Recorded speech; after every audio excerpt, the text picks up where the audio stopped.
Now the move to Dax. Look in the middle, don't score. The roommates. Bridge to Orlando.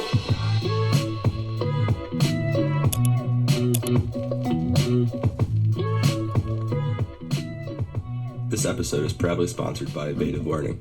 If you are an education major or anyone considering a career in teaching, you won't want to miss this. Edvative Learning is an innovative educational consulting company that is revolutionizing the way aspiring teachers prepare for their careers. As a proud sponsor of the Lax Lounge podcast and Cabrini Lacrosse, Edvative is here to help you take your teaching aspirations to new heights. Edvative offers a comprehensive one-on-one coaching program tailored specifically for those interested in entering the team. With Edvative's coaching program, you'll receive personalized guidance and support to help you succeed in your career. They provide mock interviews, guided job searches, resume optimization, and much more. Their team of experienced educators and career coaches will equip you with the skills and knowledge needed to excel in the competitive world of teaching. One of the most incredible aspects of Edvative's coaching program is their guarantee. Yes, you heard it right. They guarantee at least one job offer within the first 3 months of coaching. That's an amazing opportunity you don't want to miss. For just $250 per month, Edvative guarantees that you will receive at least one job offer. Imagine the peace of mind knowing that your investment in coaching will lead to tangible results. It's an offer you can't afford to pass. So whether you're a current education major, a recent graduate, or someone looking to make a career change into teaching, Edvative Learning is here to support you and guide you in every step of the way. Don't miss out on this incredible opportunity to secure your job as a teacher. Visit their website at www.edvative.com to learn more about their coaching program and how they start your teaching career. Once again, that is www.edvative.com. We're back. What's up? Welcome back, ladies and gentlemen, to the great timing. Whoa, Pittsburgh just scored a touchdown. Shout out Mason Leonard. But we are so back. It's been a bit. It's been a while. The last episode we did was from Thanksgiving break. Yeah, we were busy. Just a little bit. A lot. College students. Yeah, a lot stacked up. We had a couple times where we had an interview scheduled and it just didn't work out with our guests. Or one of us made a trip for the weekend. We weren't available. So we just said, you know what? We're going to take a little break. We're going to reset. Yes. And now I was saying, I have the itch. I've been having the itch for a while to get back and start talking, because I'll do this thing in the car. I'll basically have podcasts with myself, in the car. If you put a camera or a microphone in the car while I drive, you'd probably think I'm clinically insane. Oh, yeah. I mean, that's me, too. Full-blown oral conversations. Just talk to yourself. With nobody else. And, I fill in the audio of the other person. Of course. So. You have to. You do. Or you just look like crazy. Exactly. If you play both sides, It's not that bad. Yeah. It's really not that bad. But we're back and better than ever. It is 2024. It's crazy to think about. Crazy. If you think about it, this is our second year doing this, in a sense. Yeah. We were born in 23. This is our first full year. Because I think our first episode was April or March. It was April. Because it was after my parents came to visit. Yeah. So April 2024 is going to be wild. The 1 year anniversary of the. Oh my god. Dude, we already are working with our content creator, which is both of us, and we're talking out some of the ideas we have for this semester. We got some good stuff coming up. We got some cool stuff planned. But before we get into any of that, we have to start with a tradition, and it is just the two of us, but we have to do a Fast Five. The tradition question. always stays. So I took on the task of creating the Fast Five today. We'll see how I do. I think I did pretty good. And we collaborated a little bit, I will say. We hit a little bit of a rut, but I like the questions that we have. So, Nicholas. Jason. Are you ready? I'm always ready. Can you remind everyone the rules of the Fast Five? Fast Five. 5 simple questions, simple answers, no more than a sentence. Here we go. First one. If you were a wrestler, what would be your walkout song? Oh. I'm coming home. Oh, that's a good one. Yeah. Okay. If aliens landed on Earth and offered to take you home with them, would you go? No. No? Nah, I'm comfortable here. Okay. Comfortable in the lounge. Let's switch things up. It is football season. We mentioned we're watching the NFL playoffs, Bills, Steelers in the background. Who is your Super Bowl pick this year? Eagles. Obviously, if it's not the Eagles, I want it to be the Lions. And, I just hope it's not the Chiefs. At the time of this recording, the Eagles have not played yet. They play the Buccaneers tonight at 8 o'clock. It's going to be a great game, I think. But I feel confident in the Bears. And also, we're coming off yesterday where the Green Bay Packers pulled up the upset of the century, destroying the boys. Absolutely took them down. Yeah. I was a very happy person. Yeah. So, my Super Bowl pick is going to be the Packers, where we're going all the way. We're dangerous. Watch out. But go That's all Birds. right. Yeah, it's all right. You have faith. Hey, we have nothing to lose. That's good. Nothing to lose. We're just happy to be here, and we won a game. Yeah. Jordan Love MVP. Switching things up, it's lacrosse season. Division I teams are back practicing right now. We start practice in a week. What Division I lacrosse team do you think will win the national championship? Would love to see UVA go all the way. You know, they're the Cavs. We're the Cavs. It's been my team for a while. I rock with them. I'd love to see it go all the way. That's not a bad take. Yeah. I think this could be Duke's year. Could be Duke's year. Duke had some really good transfers. They have tewaraton winner Brendan O'Neill. And before we go on, my final fifth question: who's your Tewaaraton pick? So this might be crazy. If O'Neill can go again, it's there. I'd love to see him again. I could see him go back to back. Has that ever been done before? Has to be. Yeah, has to. You'd think. Definitely. I think it's going to be Schellenberger. Yeah, Shelley. Yeah. Because Shelley is going to be the star of that offense, and he has been for the last 4 years, almost 5 years. Since he stepped on the scene. I think this is going to be the one where he puts together just the stat line where you look at it and you're like, I can't not give it to you. Because that's always been, he's been a finalist, I want to say 2 years in a row, maybe 3. Probably 3. Probably since his sophomore year. Maybe not a finalist, but he's been in the conversation. Yeah, and it was always somebody just had the crazier stat line, like with Barnhart in Maryland, and then Wisnauskas with Maryland. Like, how do you not give it to the undefeated team where this guy's just popping off? Yeah. And then I think it was just those 2 years, and then last year, like O'Neill. O'Neill just put up crazy numbers, was unguardable. O'Neill was the best player in college lacrosse last year. 100%. But I think Shelley has the opportunity and the chance, because also he's fighting for his draft stock this year in the PLL. Like, yeah. I mean, and you know, I sit here and I feel bad that I don't talk about the Kavanaughs.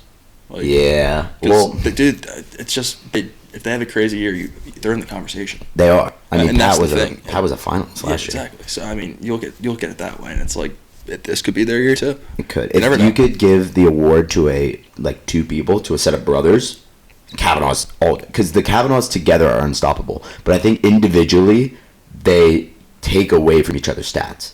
That's why, like, Pat doesn't have crazy stats on paper. It's a great, because half of his stats just go to Chris. Like, it's all assists to Chris Kavanaugh. Yeah. And then vice versa for Chris and Pat. Like, they play so well together. If you combine their stats, which obviously is cheating because they'd be, like, through the roof regardless. Yeah. But if you counted them as one person, like, the Kavanaughs are what make Notre Dame good. 100%. It's not one or the other. 100%. Yeah. I mean, they just feed off each other so well. The chemistry is unmatched. I mean, it's hard to have as good as chemistry as those guys. Grow up together, play together. Yeah, but back on the conversation of Division I Natty, like, I think this could be Duke's year. Duke has had so many strong teams. They picked up the one transfer from Princeton. I'm blanking on his name right now, but I just know that he's a stud. Yeah. And he is going to add depth to that lineup. They got Dyson Williams returning. They got a lot of guys who were on this team that went to the championship and were favored to win the championship. Yeah. I think this could be the year they put it I together. think since I was a kid and started watching college lacrosse and all that, I don't think there's been a year where you couldn't seriously sit down and say this is Duke's year, because I feel like they always have the caliber to be the final team standing. Yeah, they're good enough every single year. You got a point there. And one thing that I do find interesting is because Mitchell Belkey has been doing this series where he goes in. Amazing, so cool. By the way. So cool. Mitchell, if you're watching, which, 1, thank you. 2, we'd love to have you on. But 3, if you are, you've been killing those videos. Like, so not only entertaining, but also just, like, cool to see. Yeah. These big high-end facilities, how the team dynamic kind of works on the field, off the field, all that kind of stuff. Like, it's awesome. Yeah. Duke didn't get one of those videos, which I think is fascinating, because I'd watch those, and every single time I'd be like, oh, this team's winning the national championship. Like, the Jacksonville video showed up again today, because I think that was his favorite to film, and I was like, oh, yeah, you're right, Jacksonville could win the national championship this year. Georgetown, oh, they're winning. They didn't do Syracuse either. No. UVA, oh, yeah, they're winning. They, like, so well put together. Denver, like, all these teams look so fucking good. And that's the thing, they are. Yeah. They're all good as shit. It's just, I mean, we say it here, but, like, who's going to show up that day? True. Who shows up, who plays the best game? Because, I mean, you see it all the time. Like, they do have those 15, 16 games, or, like 12, 13, like, those scores where it's like, oh, shit, this could have gone either way. I mean, last year, Harvard gave UVA a game, and UVA put up 20 on them, but, like, Harvard had 15. And it's like, if any other team puts 15 on UVA, that's danger watch. Yeah. So it's always interesting. But I'm really excited. I think their first week of games is like the first week in February. I can't wait. It's going to be on constant. It is. Because also, like, I'm such a lax rat in season. Like, I'm always on Inside Lacrosse. I'm always on Huddle. Like, I love watching Huddle film of other teams. And you get to watch their film. You like see the players, see how they play. But also, I'm just watching good lacrosse. Yeah. And I love that. Like, a good game. I'll do that, or I'll get in phases, especially like over winter break, which this could be a really good transition. But, like, I'll get those waves of, you know what, I kind of want to watch lacrosse. I'm going to hop on Huddle and just, like, watch Amherst Tufts, which is a fun game to watch because it was, like, 23-21. No defense. So, for an offensive guy, like, I love that. Yeah. Defense, they'll probably watch, like, us against Cortland 2 years ago where it was 7-4 and it was a defensive ball game. It was awesome. But I'll get through those. And, like, actually, over winter break, what I did is I watched the national championship game probably, like, 2 or 3 times. Dude, I've watched it multiple times. Our natty? Or the... So, that one, yes. But the Tufts. Oh, my God. Tough Salisbury? Yeah. I don't know where Tufts came from. That's... I'm trying to, like, put it in my head, like, where did the double O come from? But, anyways, I did watch Tufts Salisbury probably like 2 or 3 times just because I wanted to see, one, how Salisbury did it. Yeah. Like how they shut off the best offense in the country, which is statistically proven. It was Tufts. Tufts had the best offense in the country. Yeah. But that day, Salisbury had the perfect game plan. They played perfect. They played spaced out. Every single time they had the ball, they valued the ball. They dominated at the face-off X, and they just wore down Tufts. And even when Tufts, like, made those runs where they just, like, get 2 or 3 flashy goals, and it's like, fuck, they're here. Salisbury win the face-off, control possession, long possession, get a goal. And it was so dialed in. Oh, it is really beautiful to watch. Like, as a lacrosse fan and a team who played Tufts and saw them as unstoppable, it was so cool to see a team that stopped them. Yeah. And, like, understanding how they did it. Yeah. So I'm very excited for my pregame, looking on Inside Lacrosse to see who's playing today, what are some of the scores that are going to happen. Because it's also like when I come back from the locker room, like, or from the field, like after a game, first thing I do is I'll go on my phone, see notifications and stuff, and then I'll go Inside Lacrosse and see the scores from around D3.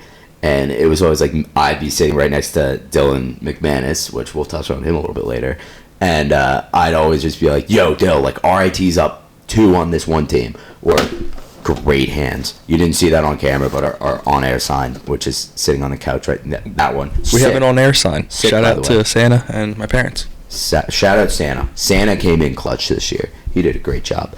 But I would always come in and just like start reading off some of the scores where it's like, oh, this could be an upset. Or like, oh my God, like, dude, the Muhlenberg RIT game. Yeah, we came back and finished that because that was when it went to double OT, I want to say. I think it was. And so we like finished our game against, was that Haverford? It had to be because it was first or second week. It might have been one of the scrimmages too. But we come back and like I have it on my phone, and you know this is a deep game when we both came back like after the tailgate, after the post game speech, after us just like hanging out, and we were here and watched the complete second overtime, and RIT ended up winning and kind of a heartbreaker for Muhlenberg, but like great game, and I'm so excited for those just like crazy like, oh, Salisbury seeing you, like this is gonna be a great matchup. Yeah.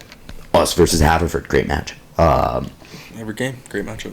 But yeah, so that's right around the corner, and I think that's a good transition, kind of getting back into a recap of where we've been, what we've been up to. So honestly, like since Thanksgiving, we kind of missed a very big event, at least in my life, that happened. So the reason that the weekend after, I think it was 2 weekends after we recorded that, whatever it was, we planned to do just a solo pod or like have somebody on, but I was out of town, like I kind of hinted at. I was up in New York City. And I got to volunteer at the Heisman Trophy ceremony and work the event. Unbelievable. We were telling, we had a guy over here not too long ago, shout out Jake Kavanaugh, and I was kind of giving like the short recap of it where it's like, that was a top 3 weekend of my life. Yeah. Because I got to go visit with one of my best friends from back home who goes to Fordham. Shout out Eamon Schaffer, should be listening. And certified cool dude. Yeah, he came down here like a couple weeks before that, came to visit with us in Philly and like took him around the city. And we had kind of talked about this at like a brunch over the summer. I think he brought it up as like, yeah, I've been doing this the last like couple of years. I was like, dude, that's fucking sick. And then a little bit like a couple months later, he texts me. He's like, "What are you doing this weekend?" It was like December 8th through 9th. And I'm like, I don't have any plans. Like why? He's like, okay, I just sent your name in to the head guy who schedules for the Heisman, and like, going to see if you can volunteer. I'm like, yeah, like what's gonna hurt there? Weeks go by. When he comes down to visit, I was like, so like, what's going on with the Heisman? He's like, yeah, I don't know. We probably will find out in like a couple weeks, but just keep posted. And then I woke up to an email at like, it was 2 a.m, the Tuesday before. I just like scrolled on my phone middle of the night, and I see this guy, and it was like Heisman like sheet or like planning guide, where it just like had the timing and situate like where everyone's supposed to be. And I was on the email channel, and he was like, hey everyone, like take a look at the itinerary. That's what it was, itinerary. Take a look at it and go through and like make sure everything works. I see my name in there, and obviously it's 2 a.m, so I don't really do anything, but I stayed up the rest of the night just like, holy fuck, I'm going to New York this weekend. That's so cool. I'm going to New York City for the weekend. So that morning at like 9 o'clock, which I literally did not get a wink of sleep that night. After that, I was so just adrenaline high on like, holy fuck, what am I going to do? I got to plan out this weekend. I've got blah, blah, blah, blah. Brandon was rambling. I texted Damon in the morning. I'm like, you're lying, right? Like, this isn't happening. He's like, I'll fucking see you this weekend. I'm like, well, this is going to be awesome. So I went up, stayed with him, got to meet all of his friends from Fordham, got to hang out I got to commute to New York City for 3 days. That's so cool. Anybody who knows me too just knows how much that fires me up, because I'm such a city boy, and just that energy around there. Like, we'd work long days. Like the second day, the day of the ceremony, it was like 4:30 to, we didn't get back to Fordham till like 1:32 in the morning. Jesus. So that's a full ass day. Yeah. And I mean, like, the first one, we were just outside the media room, like checking people in for, I think we had a 4-hour shift from like 4 to 8. And fun fact, nobody came in to get their media pass from us. So we just sat there, like, I was doing homework, because finals week was the next week. So academic weapon over here. And then I just like started watching film, because I was like, I'm bored, I want to watch lacrosse. I got a sick man up play that I found, and I'll talk about this later, but I use it with my team and it works. Anyways, I digress, because we're closing down the media room, and we walk in and hear this guy who's doing a radio show, and Michael Penix Jr. obviously was a Heisman finalist, so there was a couple people from Washington out there, and me and my friend, obviously from Seattle, like went to high school in the city. We walk in and we see this guy with a UW polo, and I was like, no fucking way, that's Dave Softy Mahler, this like radio personality from Seattle that me and my dad had been listening to for years. And like Amy was like, dude, that's fucking Softy. And I saw on the list that he was going to be there, like, he'd already checked in and stuff, and we were there for his radio show, like his 5 o'clock show that started at 8, and it was supposed to go all the way to, it's like an hour block, so it was going to be in there till 9. We could have left and kind of been like, yeah, we'll just let him go. But we were like, no, we're going to wait for him to get off, because we need to say what's up to this guy. Obviously, there's like somebody who wants to go into that kind of industry. I was like, yeah, I want to make that connection and be like, oh, you're that guy I met there. So that was cool. We got a picture with him and everything. And like, I made the joke where I was like, so if you need an intern, like, I'll give you my email and stuff like that. He's like, actually, yeah, like, reach out. And nothing happened, but it was sick. Like, we got to meet Softy. Yeah, that sounds sick. And then, like, day of the ceremony, I didn't find out I was going to the ceremony. I thought I was just going to be like volunteering at the hotel, because we're at the Marriott Marquis too, like in Times Square. Again, just fucking shit of your dreams. And I thought that I was going to be stationed at the hotel for the ceremony. I walk in Saturday, the day of, and like go into our headquarters room, whatever, to like change, put on, because it was like full suit and tie, that kind of stuff. The director, he hands me this ticket, and he's like, don't lose this. I look, and it's like, wait, I'm going in? Like, I'm gonna be there, and we're in like it's like VIP, all that. I'm like, holy shit, like, this is legit. So we got to watch the ceremony, we got to watch, we were there for the before party, like the little dinner, so I'm in there seeing like Tim Tebow and RG3, I remember that, Archie Griffin, like all these guys. Jeez. And our job that day was, we were the bus monitors, so we would take the buses with the families and the winners that were going, because they were all stationed at the hotel, taking them to, it was the Lincoln Square Theater, which is like a mile away, but in New York, that's like a 20-minute drive. Yeah. It's in the city especially. originally I was on bus 5, and I remember this because they decided the winning bus, like with all the winners, was going to be bus 5. And the person who was on bus 5 with the winners wasn't actually going to ride with the winners because it was a 13-seat vehicle and there was 13 people in the family. So it'd be it'd be somebody else from the Heisman that would go with them. And I was like, come on, man. Like, that could have been so sick. But I'm just like sitting in the car with fucking Bo Nix, Marvin Harrison, Jaden Daniels, Penix, just like shooting the shit with their... Imagine that. Imagine what I would have done. Actually, I say that, but like I would have been a mute and been like, you guys are pretty cool back there. Like, huge fan, Mike, Bo, kiss my ass. But so I didn't really have anyone big going down in my car. But on the way back, right after the ceremony, we like go back out, meet our cars, and I was taking home, like, I had Mark Ingram in my car. I had, I want to say, Troy Smith, and a couple of the other like guys were, oh shit, like I know who you are, and they were so funny. That's so cool. So funny because I mean there's beverages at the ceremony, so a couple of them were feeling very confident. Doug Flutie, huge Batman guy. Huge Batman guy. We started talking. I don't know how it got brought up, but we just started going back and forth on like random stuff because it's like his favorite movie and stuff. And I think somebody posed the question. It might have been, I can see his face, I'm forgetting his name, but posed a question about like, oh, who would you rather be, Batman or what's his assistant, Alfred? And I was like, low-key, kind of Alfred. Alfred's got a sick job. Alfred's got the life. Like, yeah, Batman gets to be the guy who's like going out there and saving people, but also like he's a vigilante, so technically he's got to live that dual life of Bruce Wayne, Batman. Like, Alfred just gets to, he's also the secret guy who knows both sides. Knows everything. He does. And like, honestly, he could I think Alfred is also the smart one out of the two. Probably a great salary. Yeah. Yeah, I mean, think about it. You're fucking you're Bruce Wayne, one. Yeah. The Wayne family's loaded, and you're just Batman's assistant. Facts. So we were talking about that for the entire ride home, and we went back and forth. Like, this was a probably hour and a half operation, getting all these people to and from the hotel on the way back. So it was me and then also the bus driver, who was foreign dude. He's from somewhere in South America, Ecuador, because my Spanish teacher is Ecuadorian from high school. Wow. So that's kind of how that conversation started. And he's like a startup business guy who he's around our age, like went to university. I don't even know what he graduated with, but he does a business like driving people to and from places. He's like, wow. Oh yeah, I've had like, you know, Joel Embiid, Jason Tatum, like they're my guys. And I just like jaw dropped. I'm like, whoa. So like those guys have been in this car that I'm sitting in right now. And he's like, yeah, like I'm like a regular for them. I'm like, dude, that's sick. And so he wants to one day, he works under a company, but he wants to have his own company.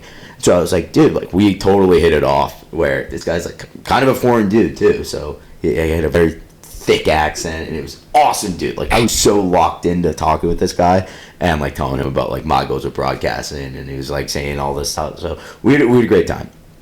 And then Sunday we got to go to like this memorial gala, or not memorial, but it was like the Heisman gala. All the past winners, rich ass people who like donate to the Heisman Trophy Trust. Jaden Daniels, who ended up winning the trophy, should have been Penix, who got robbed. Not really. Jaden Daniels kind of deserved it, but SEC bias. Anyways, we're at the dinner, and again, this was like we set up the entire place, so it was 700 people. Wow. And I think we had 100 tables each, where we had to put a like this little gift bag, a pamphlet, and then these like keychain. We had to set the table basically. Yeah. And it was very like detail oriented. Like everything. The guy who was our director had OCD. He was like, I'm not gonna lie, guys. Like I'm very picky about it. Must look like this. We're like, yes, sir.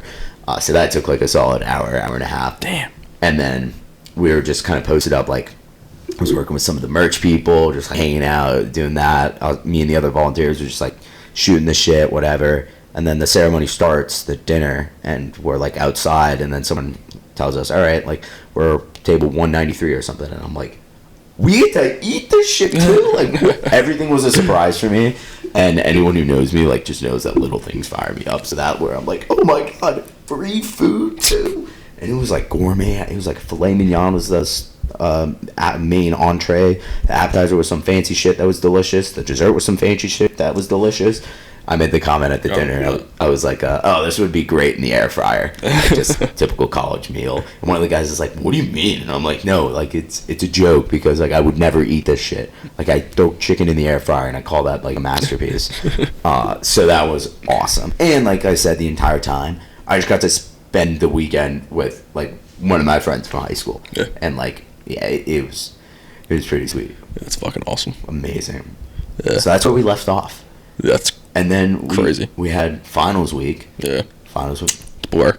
Yeah, I mean, I didn't have any like crazy finals. Yeah, neither did I. I don't think I had a single test now that I think about it. I just had papers and papers. stuff that was due beforehand. Papers and presentations. Presentations, yeah. But I think I ended this semester with. I was a little worried with some of my classes that, and I say this because I'm a nerd.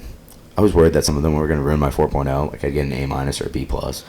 And it's like on a bullshit class where I'm like, really? Like you're the one who takes that away from me? Like meteorology, I was a little worried about that. Or my Northern Ireland post-conflict class. Rough. I don't know if I ever talked about it on here. Worst class I've ever taken. The class should have Sounds been horrible. illegal. Should have been illegal with some of the work that we had to do and when it was due. But I digress because apparently I fucking did good. I got an A on it. And I think I'm feeling pretty good about my back-to-back ADC Nerd of the Year. There you go. There you I'm feeling go. Pretty good. Gotta love that. Ended the semester on a high note. Flew back home. I think I had no problems on my flight back home too, which is shocking because usually there's like something that happens. Oh, we got to go to the Flyers and the Wings game. That was too. fire. That was a great time. Flyers Caps played. We got to go with Matt Williams, who's a big Caps Mario? fan. Mario, Sam Kirk, Mario. Shandy. We picked him Yup, up. that was fire. And then it was just us two. So it was that 5. Great game. It was like the over hit and it went into a shootout. I think it was It was a shootout. It was 3-3 at the end of the quarter. Yeah. Or Period. end of the end of regulation, I should say. And the Flyers tied it up late in the third quarter. Yeah, they did. Like a great shot where it was like, holy shit, this is It was awesome. an awesome game. And went into the shootout and they took care of business. And I mean, hey, Flyers are undefeated so far with us there this year. Hey, that's a good point. We So are their far. good luck. And then the Wings. Yeah, the Wings. That's a fun time though. Great. Great time. We Great time. we got to be in the club suite. Just me. At first, it was just me and Nick. Oh, we thought we got lucky. We could have easily moved to the one next to us. Or Yeah. the one 2 over, and we would have been the only people. And it was funny because like Nick's wearing his Team 10 hat because we've talked about how we coach with them, and one of the Team 10 like directors was in the suite next to us. Yeah. And we ran into him like in the club level. We ran into him downstairs and then we followed him up because we were both in the club. And he never made the comment, but I could totally see him in his head just being like, "What the fuck are they doing up in the club Yeah, section?" right. And then we're over in the suite next to him and he like made eye contact with us. We were just like, "Oh yeah, what's up?" And he's like, "They're alone up there? Like, what is going on?" And it was just like a bunch of random people. We tried the ball toss. Ball toss didn't go well. Nope. But Nasty curve on mine. yeah, overall, just a great time. That was right before. The girl in front of us won the 50-50. It was her birthday also. It was her birthday, and the way that this worked is the lady came into the suite, and like they weren't there yet, Yeah, no. and Nick bought us 50 tickets, and I think it was like we got 50 of them For 20. 50 for Yeah. 20 because we were gonna do 2 sets of 20 for 10, and she was like, just have one of you buy it for 20. I was like, that's a great idea. And then right after she sells us those tickets, they buy theirs. So literally, what are the odds? We were 1 ticket sale away. Should have just bought the $50 set. Imagine. Yeah. Imagine we won. Imagine. Because the jackpot was like, I think, $4,000. Yeah, well, I think she got $4,000. Something Yeah. crazy. Awesome. So cool. It was. And her dad was just immediately like, and it's her birthday. We're like, oh, okay. All right. We're like, oh, okay, it's your birthday? Like, that's a pretty fucking good birthday present. Yeah. Like, I hope one of the parents didn't fumble the bag. Because, like, hey, okay, the Wings came in clutch. But we did that literally right before I went to the airport. Yeah. So Nick drops me off, and I'm there, like, I think an hour and a half before my flight. One of my favorite things to do, this is not going to surprise anybody who's an active Lax Lounge listener. When I get to the airport and I have time to kill, I like exploring. And I walk around. I think I walked 3.5 miles just doing laps around the Philadelphia International Airport. There you go. I found like a brand new section of amazing restaurants too that just got built. Because like keep in mind, I see this place twice a year for the last 3 or 4 years. And this fresh area with all these brand new restaurants. And I was like, this this is why I explore. I would have never known this existed. I would have gone to the same spot I always go to. I love the Curito place that they have in there. If you've ever been to the Philadelphia airport, cool place. It's kind of like could be a Chipotle where like you could get a bowl or like a burrito. Yeah, it's cool. I like it. But I ended up going to this like Thai place and got a banging banh mi. It was awesome. So I was like, boom, this is Vietnamese, but great. It's awesome. Flight back was seamless, easy money, and then I landed. It was Saturday. I flew out. Land Sunday. My favorite part about being home on the West Coast is you wake up. It's 10 a.m. NFL Redzone's on. Nothing better. Gotta love that. Nothing. So Nicholas, I think the first thing that we really have to discuss is we get back, or obviously you've been back, but we have a week and then it's Christmas season. Yeah. So how was your Christmas at the Mormando household? Christmas was great. Obviously, like I said, got this bad boy. We're on air. So that was great to unwrap in the morning. Yeah, got some nice gifts, a lot of clothes, but gotta love clothes. The older you get, the more you appreciate them. Yeah. And I think that's a big thing that younger me would like to hear, or should hear at least. But yeah, it was great. We always have Christmas at my house, so my dad's entire side comes over. But in the morning we go to my aunt's, my mom's side, and that's always fun. My cousin Rocco, who's in the Coast Guard, so he wasn't there, but I still got to see him like a day or two before because he's only up in I think it's Long Island, so he just drives home whenever he's on leave, like whenever he can, and yeah. But yeah, it was a good time. All the family came over. Marissa came over, so yeah, it was a good time. Did you do anything special Christmas Eve? Anything special on Christmas Eve? So my grandparents, they came up from Florida, so that within itself was special. But they came over on Christmas Eve, and yeah, it was a good time. My parents made some great food. So that's funny you say that because my Christmas Eve, we first started down. We went to Edmonds, which is the city like right down the road from me. We're down on the water, just going on a family walk. It was so wholesome. Just me, my dad, my mom, just going on a walk around Edmonds. We ended up at this place. I think it's Bridget's is what it's called. It's like this kind of tap room where you can go in and they have all local beers and seltzers and some non-alcoholic stuff. I asked for a Diet Coke. Unfortunately, they don't have that, but they had a coconut water that I had. Nice. And it was probably one of the best coconut waters I've ever had. There you go. So we were hanging out there for a couple hours. There was also a taco bar there. Like this family, or I think the owner, like set up a taco bar for like a small group. And by the time we were in there, they were like about to clean it up, and so they asked anyone, "Yeah, we have leftovers. We want to go over." I was like, "Fuck yeah!" So I enjoy tacos. Got a couple of those, and they had this like North Carolina smoked salmon. It might be the best smoked salmon I've ever had in my life. It was so flavorful. It was delicious. It hit the spot. Perfect.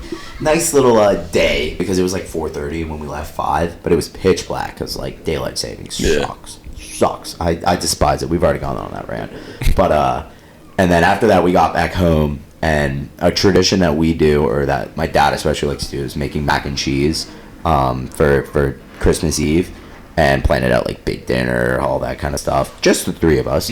So I don't know what happened, but I don't think he could find his recipe, like his normal one that my grandma used to use. And what is that noise? I wish I knew. It might be a plow outside, now that I think about it. Yeah, because it is currently snowing right now. It's snowing. And it's going to be a winter wonderland tomorrow for our first day. I wonder if we're going to get delayed or anything. That'd be pretty cool. That would be pretty dope. I have a 940. I would love it. I have an 815. Would love it. Both of those. But it's virtual.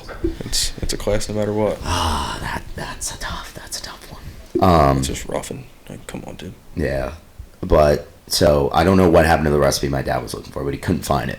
And my mom was just like, "Oh no, like it's gonna be fine. Like we'll just have Jason look something up." Because I'm pretty good at I use Tasty.com, which has some great simple recipes for like everything I need. Because like also the day before, I think, or like 2 days before, I had made our shortbread cookies, which was our family recipe, delicious. A nice classic English shortbread, and then I wanted to make gingerbread cookies because I like gingerbread. Hot take, apparently, because a lot of people don't, especially my mother. She just didn't like them. It's not bad. They were perfect, like perfectly chewy, awesome. Like I crushed them. I was so proud, and just a recipe I found on Tasty.com. Nice. But I say that I just looked up a recipe for mac and cheese, and it's funny because like low-key, my dad was kind of pissed off about, like, it not being his family recipe. Like, he was just like... Damn. He was, like, a little bit tight about it, where he's like, oh, like, I gotta find this thing, blah, blah, blah. And I was like, no, like, let's just use this one. It's the same process. Like, it's really not that deep. Like, it's mac and cheese. It's probably gonna taste the same. Where's the cheese, Danny? So I had to throw that in. Anyone who knows the Shane Goes special. Funny guy. So, like, I kind of just took over in the kitchen and whipped that together, and it turned out great. Like, it was awesome. And then that was really it. It was just us, hung out the next day, Christmas morning. And there you go. I didn't have a massive haul, which, like, I always say that half of my gift is just being able to fly back. Like, my presence is enough, because it's, like, not cheap. It is. It's not cheap to fly across the country, so I'm like, you got me a trip back home. Like, I don't really need that much more.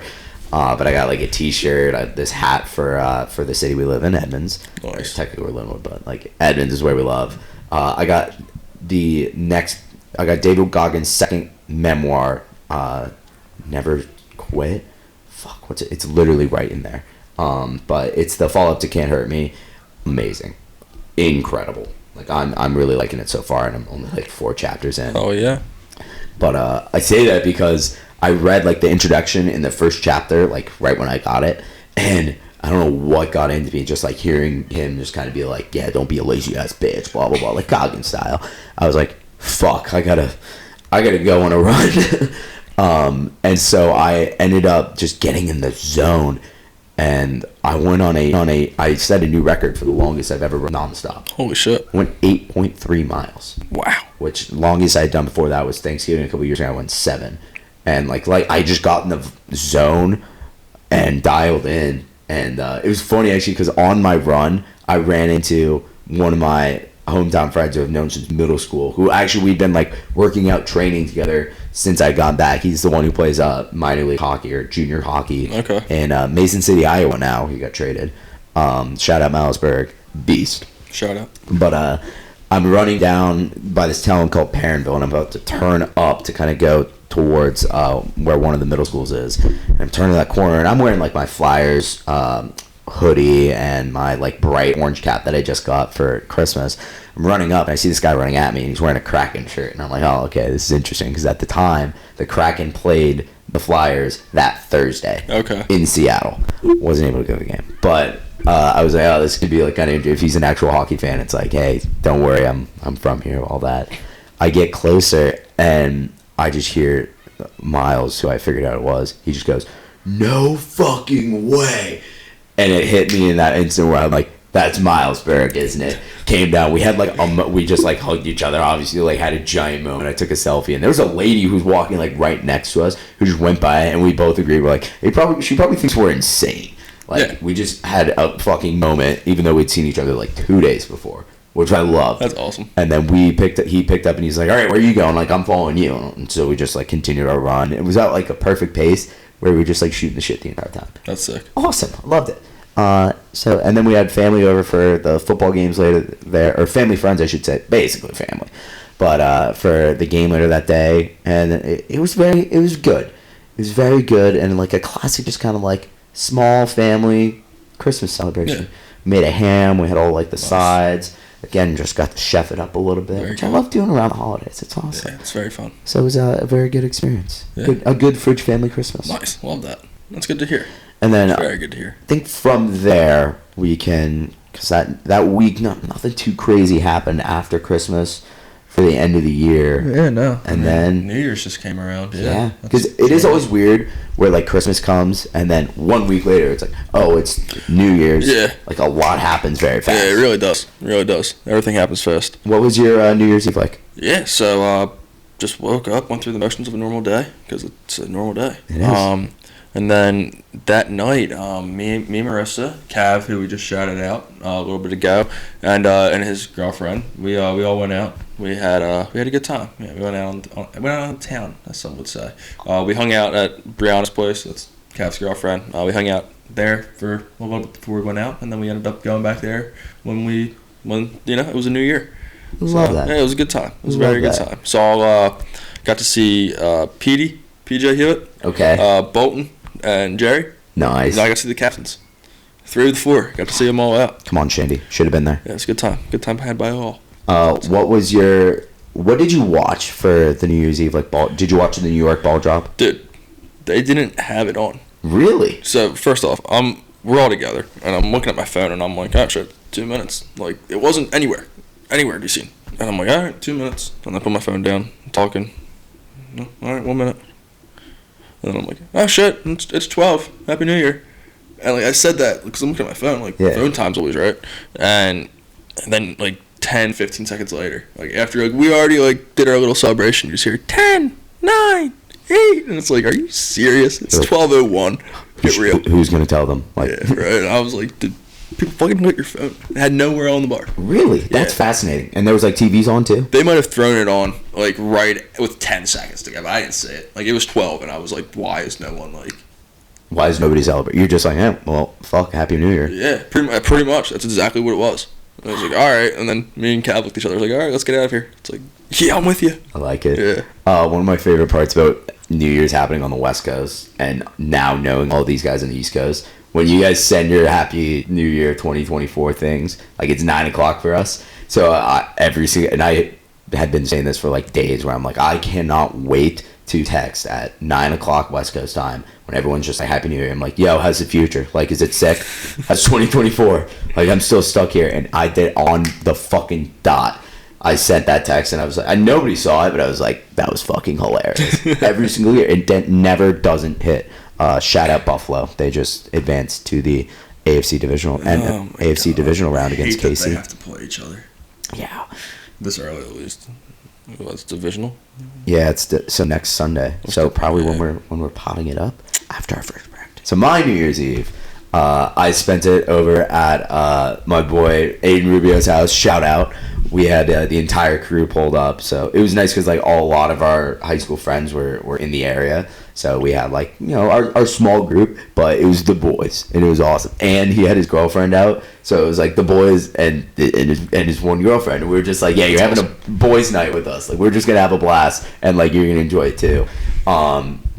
It was a great night. We had a lot of fun. We started off with like, I texted him the day before, because he was up in Canada for his brother's hockey tournament. They're just coming down, and I was like, yo, when are you gonna be back tomorrow? And he's like, oh, I'll be back tonight. Why? I'm like, okay. So I'm thinking of doing I go to a health and fitness session down at Green Lake to end off the year, which is like a little running loop that you can do. It's gorgeous. I love going down there. He responds, and he's like, I'm not gonna lie, that I'm not doing that. Like, I don't feel like running tomorrow. Like, I'm probably just gonna get a lift in. And I was like, you know what? An upper body lift sounds a lot better than what I was thinking. There you go. So how about we just do that? And he's got like we call it the Rubio gym in his garage. So he was like, word, I'll text Liam. Like, Liam will pull up, and we'll just get a massive chest day. Nice. And we started at noon and came down, got the lift in. And it was incredible. I set a PR end of the year on a bang. I set a PR for bench. I did 205 9.5 times. Wow. Never done that in my life. Never. Good for once. And I was like, holy shit. Nice. And it was obviously grueling. Like, we went past failure. Where I say 9.5 because I got my 9th rep, and then I went for 10, and it was like just not moving. And I was like, no, I failed. And then I think it was Liam might have been spotting me, or it was Rubio, and he like starts doing the assisted reps where it's like, I'm not grabbing the bar, you're gonna push it up, and I'm like screaming like, yeah, get it up. And there was a solid like minute where I just sat there like, fuck you guys. Fuck you guys. Fuck you. And then it hit me where I'm like, holy fuck, I just did that. But I had to like come back too. Like, I saw the light, I was getting close to it. That's and I just fun. like came right back out. Great night. So we did that. We played a couple games of Pig. I went undefeated in Pig. Nice. 3-0. I hit a crazy game winner in the last game. It was me against Rubio, it was me against Liam, and I was shooting from the corner. And the corner in his driveway is like slanted, so it's an impossible shot. It's so hard to make. Lined up, just hit the ball against the fence. Went like, help me out here. Took the shot, bang, splashed it, and it was like, okay, cool. Liam takes his shot, misses, and he's obviously, if you play Pig, you have to prove it when you're going for the win. And so he was like, all right, I'm making you prove it because there's no shot you're making that twice. And at first I was like, yeah, there's no shot I'm making this twice, but we'll fucking send it. So I did the same thing. And this entire time, they're both in my ear, just like making me laugh, because it's very, very easy to throw me off and make me laugh, especially like some of the inside jokes that we have as a group. And so they're both of them are just like antagonizing me, and I can't lie, I was fucking busting my balls, like I was crying laughing. And then I'm just like, okay, dial in, do the same thing, hit it off the fence, go up, take the shot like right as a joke hits, and it was like mid laugh, I'm like, shoot it, hit the rim, backboard, rim, in. Hell yeah. For the win. I went ballistic. I ran around the house. Like his girlfriend was just like on the couch, like chilling, like just alone. Then my fucking ballistic ass comes running in, just like flipping out, like, yeah, jumping around, like I'm attacking the dogs, like just fucking around.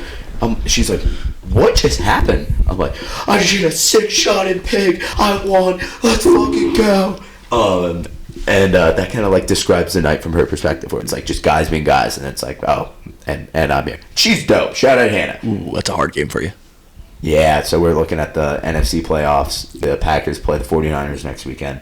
We can probably get into that a little bit later, because I have some thoughts about that. But yeah, New Year's Eve was great. Yeah, sounds. New Year's Day, it was funny because we woke up and Rudo's family, they were all going to the Winter Classic, because the Winter Classic was at T-Mobile Park in Seattle. Oh my God, was that thing I didn't get to go, but it looked so sick. It sounds sweet. It was unbelievable, like watching it on the TV even, and like I saw this views from their seats, and that was crazy. So they got up at like 10 in the morning and like got out of there. Yeah. So we all kind of just like slowly woke up, because there was like I think 5 or 6 of us that stayed over. It was funny because everybody there was going to the Winter Classic except me and Liam. Okay. And so we just like kind of chilled out, because it was like 10 a.m. So we're like, we don't really want to like get up and leave quite yet. And they're like, yeah, you guys can stay as long as you want, whatever, just like lock the door, blah, blah, blah. Gave us the checklist for like going out. And they're like, or you could just like stay the rest of the day and we'll watch the football games later. And at first me and Liam were kind of, I looked at him and I'm like, are we just going to stay here and just like fuck around with their house while they're gone? Like just see what happens. He's like, yeah, I think that's a great idea. Obviously we were joking. Yeah, So we were like, fuck that, we're going to go home and like feel weird just being in someone's house all day. Right.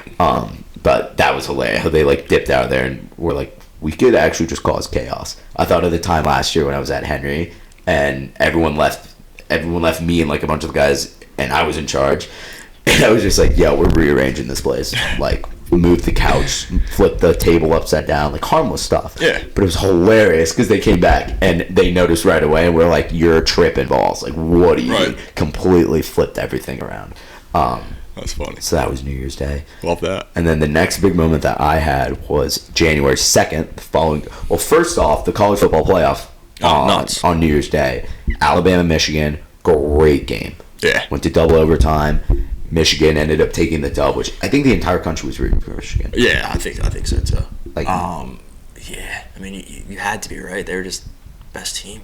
And you felt bad for Georgia. Like I felt bad for Georgia. Really, because everyone felt bad for Florida State. I had the debate with people where I believe that the committee and the playoff, how the games worked out, showed that they got it right. Yeah. Because Florida State Georgia was an absolute shitstorm. Like Georgia blew them out 63-7, I want to say. 63-3, I thought. And I think it was, because I was saying, like, I'm so glad this happened in whatever it was, like the Peach Bowl. No, Peach Bowl was the one, Whatever it was, Orange Bowl? Either way, actually it wasn't Orange Bowl. I'm glad this happened there instead of the college football playoff, where it's like Michigan is doing that to them. Right. Or somehow they mess everything up and it's like Alabama doing that to them. Like, I'm so glad we didn't have a TCU situation this year. Yeah. That and like Ohio State, like they didn't bring any of their guys to their bowl game and kind of got smacked. I forget who they played. But like it was a weird situation. They played Missouri. That's it. Okay. Missouri was another team where like they made a great run, and next year they will be in the playoff. Right. Like they would have been one of those fringe teams. But the two college football playoff games were excellent. Michigan got the win in the Rose Bowl, and then at night it was the Dogs coming out against the Horns, and it was the Sugar Bowl, I want to say, down in New Orleans. And what a fucking game from the Huskies. That was so much fun to watch. It was fun to watch. Being in this city too, where it's like Washington hasn't, the last time we were in the college football playoff, we played Bama and we kind of got worked. Yeah. Like, on the scoreboard, it wasn't even that bad of a game, but, like, we just got dominated the whole time. And this one, we came out from the get-go, and, like, we were in a shootout with Texas. And it was so fun. Penix played so well. He played so well. Everyone was like, did we mess up the Heisman? Like, did we get this wrong? Because he had a better performance. He did. And the wide receivers were doing great. The defense was awesome. When it came down to the end of the game, however, it was very stressful to watch. As, like, I wouldn't call myself a diehard Washington fan, but, like, had to root for them there. It's like, one, it's last year of the Pac-12, and two, like, it's just the local team. Like, it's sick that they went undefeated and made this run.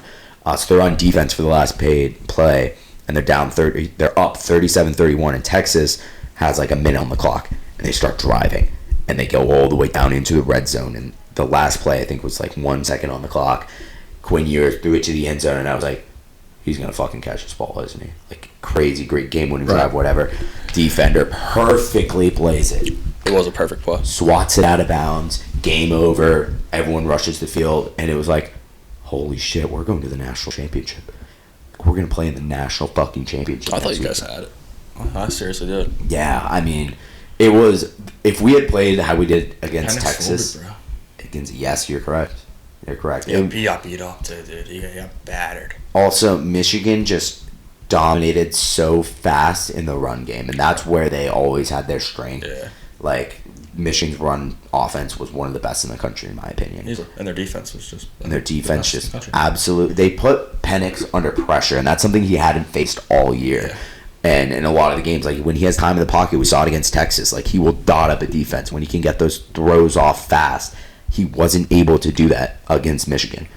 Every single pass, he had somebody in his face, or, like, his receivers were taken out, and it was just complete, honestly, domination. And I won't say that. The first 3 quarters, it was very back and forth. The first quarter was bad, though, because I was like, shit. I think they went up 21-0 or something, 21-7. Something like that. And it was, like, not looking good. And then finally our defense started to show up. And we had that late drive at the end of the first half where we got the touchdown to, I think it was either McMillan or Otunze. And you guys got the ball back, too, so that gave you faith. Yeah, like, we had the ball back coming out of the halftime. We're like, holy shit, like, we're 1 score away from tying this up. Like, we're right there. Started the half with the interception. And then, again, our defense held them to 3 points. Like, they really picked it up in the second, third, and the first part of the fourth quarter. The defense started pulling their weight and, like, giving the offense chances. And like you said, it was Penix kind of folded.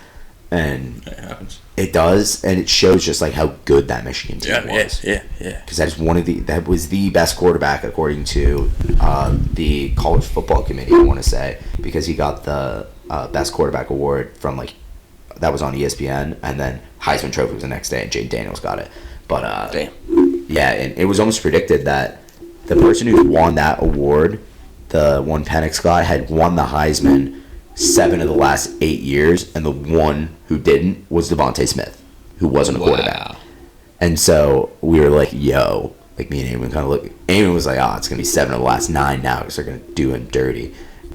But yeah, so that was fun to watch, and then just be like, holy shit, like we're going to have the national championship next weekend. Yeah. And I'm going to be in Seattle for it. Dude, I was saying to my parents, I'm like, that's got to be crazy, especially if they won. Like, if they would have won. I had been talking to because I know a lot of people at the University of Washington, and I was texting, like, one of my buddies is the president of the Phi Psi frat, which, like, if you met this guy, you'd be like, you're in a frat, and it's hilarious because he's the one who, like, out of my friend group is in a frat, and he's the head of the fucking frat. That's awesome. Amazing guy. Shout out Lance Broderhausen. But I was texting him, I'm like, yo, so, like, let's say we win tonight, what happens? And he was like, this place is going to go insane. We burn to the ground. And I was like, so can I slide? It's like, fuck yeah. Like, yeah. Hell yeah. So I was not only rooting for Washington because it's like, oh, like I want them to win, like, whole story, but I was also like, this could be a once in a lifetime experience to go to the college that won the national championship the day of the national championship win. Oh my God. Unfortunately, it didn't go their way. Yeah. But regardless, amazing football. It could have. Yeah. That was a great game to watch, though. Michigan. No, they dominated. Yeah. And then good for them, though. Good for Harbaugh. The other thing that happened that final week that I was back is another one of the, like, highlights is I got to go back and work with my City Side boys. There you go. I got to coach with them for 2 practices. And they almost were able. They had a tournament that weekend, and they were talking about how they were trying to fly me down there with them to like work with their offense. Because I got a call from Thomas, a guy I work with 2 months ago. I want to say like right before, just kind of, hey, when are you gonna be back for break? Like, what's your schedule looking like? And I'm like, I'll be back the 16th, and I'm staying all the way through January. Blah blah blah. He's like, oh, so like, would you want to come out and work with the guys for a couple days? And I'm like, absolutely. Like, yes. Because I guess it's a similar group to what we had this summer, but obviously like fall ball, you never get everyone back. Some guys took the fall off, which I always say, like, take a season off if you need to. Oh yeah. Especially as you get into high school, it's like you could go 7 to 8 months in a row playing lacrosse, and I see way too many people burn out. 100%. So a lot of the families and like the kids were kind of talking about like, yeah, I may take the fall off, blah blah blah. And I'm like, do it. Like, take your breaks now before you burn yourself out too early and you stop liking the sport of lacrosse. Right. So I've seen that happen to way too many people, and that it's hard to see. Especially now, like I feel like kids are getting burnt out younger than before. And it's like, it's awful. Yeah. So it was a similar group, and I guess Thomas was like, yeah, we just want them to kind of work on their offense a little bit better and like have you around to kind of give them some pointers. And I like speak their language. Like, I'm a young guy. They bought into me over the summer. And like, it was funny when I got to the field, I pulled up and I like waited for Thomas, walked out with him. I was like, hey, I'm a little lost, sir. Like, I'm looking for something. And then he came over, gave me a fucking massive bear hug. Oh, yeah. Like one of those where he lifted me off of my feet. Love that. And I was just in the air like, please don't drop me. Walk out onto the field with him. And a couple of our players are like over there with their stuff getting ready. And one of them turns and sees me and, Coach Fridge! And 5 of them storm at me and like surround me, hug me, and be like, oh my god, like, I didn't know you were gonna be here. Like, it was a total surprise to them. And I was like, fellas, you just made my day. That's awesome. Like, that was amazing. That is so cool. And the rest of practice, just like cool to be back with them. In the opening huddle, Thomas was like, all right, so like Coach Fridge is here, like no fucking around. Like, we gotta make sure we put on a good show and like show we've been working. And I joked with them where I was like, yeah, like, boys, I've been working with PA teams, like these guys outside of Philly that are raw. Like, I talk a lot of shit about how you guys are better. Don't make me think I'm wrong. And then having a great practice. I made them work on pull passes. Nice. Because I was like, that's been a huge focus this fall. Like, we should do pull passes as the first drill. And they looked really fucking good. Hell yeah. I did the DeLuca special with them. Turn me up, Fridge. Coach Fridge. Yeah, and like on that Thursday, the Tuesday, the offensive coach for the fall was there. Okay. So I was kind of just like helping out when I could, like giving a guy a pointer, or like, I love just being out there and like kind of shooting the shit with the kids, just like having fun with them, like building that relationship. On Thursday, I was the only offensive coach there, so I kind of got to have a little bit more of my hands in things. And like I said, I speak their language where I can put it into terms where it's like, as a current player, I just say things different than like the other guys, older, and knows what he's talking about. Worked at Boys Latin, like great lacrosse mind. But I go out there and I'm like, dude, you do this move because like if you think of the defender, like, well, I tug my shoulder and he's fucked.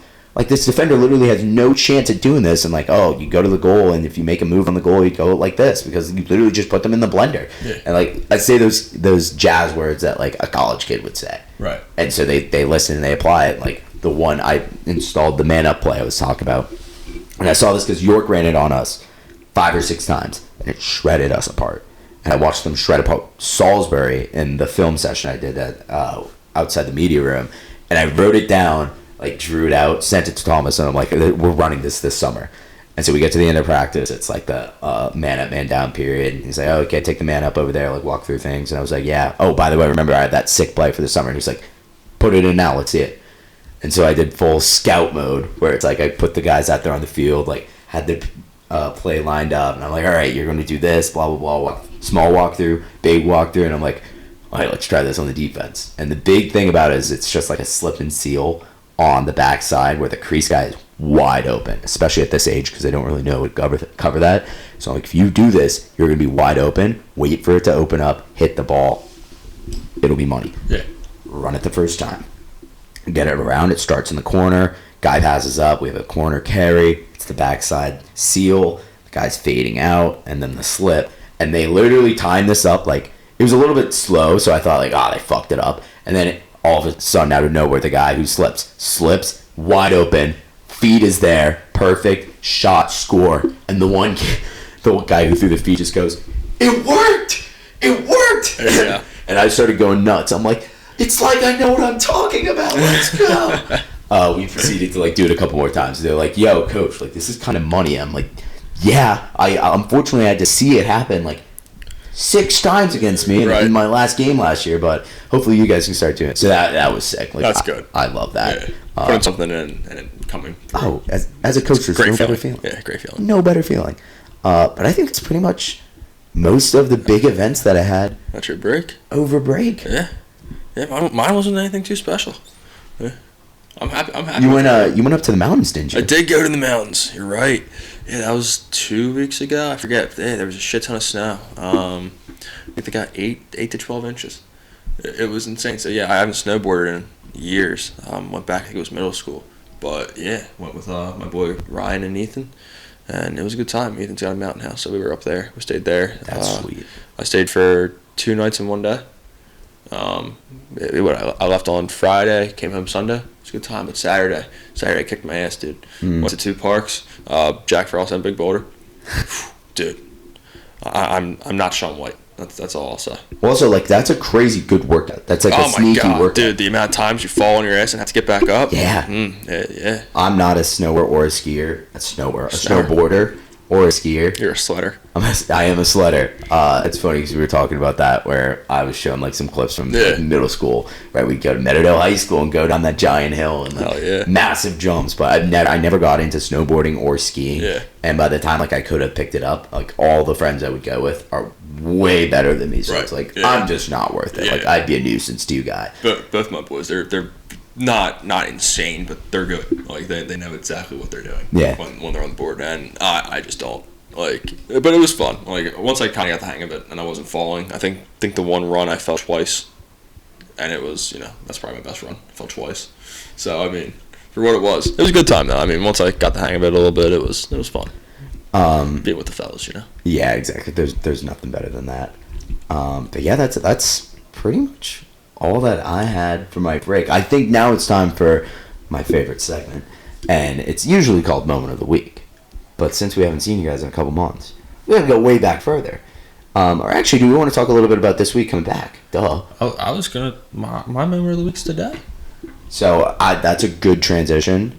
So I will say I flew back this past Wednesday. And actually, this is a great moment to talk about this because I was supposed to fly out Wednesday morning, and the day before, I had just got back from the gym, was kind of just like ready to pack because like I always push off packing until the last minute because packing sucks. But getting ready to do that, and I get a notification on my phone that my Alaska Airlines flight had been canceled.